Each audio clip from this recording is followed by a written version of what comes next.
Medusa Unmasked, Monster or Victim? The Truth Behind the Myth. Chapter 1. Before the Monster.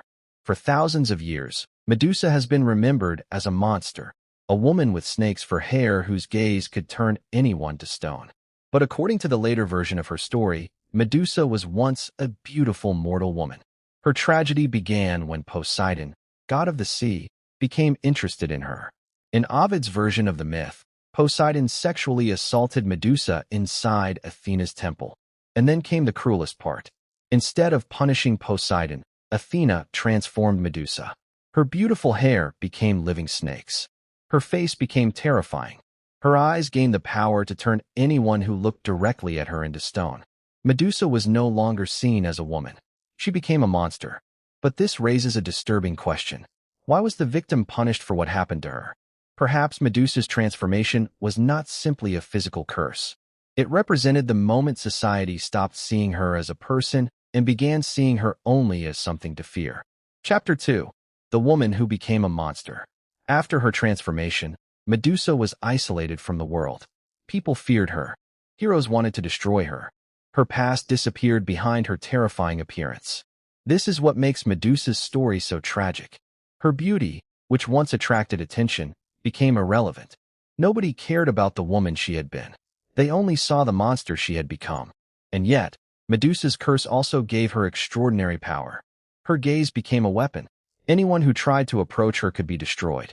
In this sense, Medusa represents a powerful contradiction. A victim transformed into something capable of frightening those who once had power over her. Her snakes can be seen as symbols of rage, pain, survival, and resistance.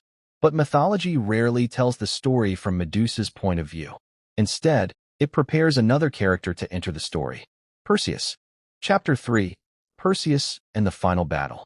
Perseus was ordered to bring back Medusa's head. But there was one problem. He could not look directly at her. One glance into her eyes would turn him to stone. With divine assistance, Perseus obtained a reflective shield. Instead of looking at Medusa directly, he watched her reflection. Then, while Medusa slept, he approached. Silently, slowly, and finally, he struck. Medusa's head was severed from her body. The monster was dead. Perseus became a hero.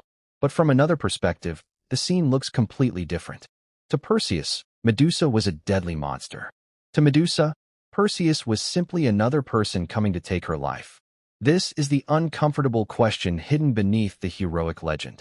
Was Perseus a hero, or was he the final executioner in Medusa's tragedy? The answer depends entirely on whose story we choose to believe. Chapter 4. Monster or Victim. Medusa's story did not end with her death. Her severed head retained its deadly power, and Perseus used it as a weapon. Eventually, Medusa's face became a symbol appearing on shields, armor, temples, and artwork. Something remarkable had happened. The monster became a protector. The terrifying face became a symbol of power, and the victim became immortal. But there is an important historical detail. Greek mythology contains different versions of Medusa's story. The tragic story involving Poseidon and Athena is most famously associated with Ovid's later Roman retelling. Earlier Greek traditions often simply portray Medusa as one of the monstrous Gorgons.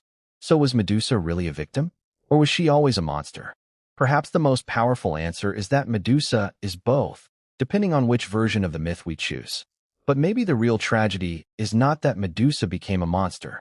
Maybe it is that the world remembered the monster and forgot the woman. For thousands of years, her face has stared back at us.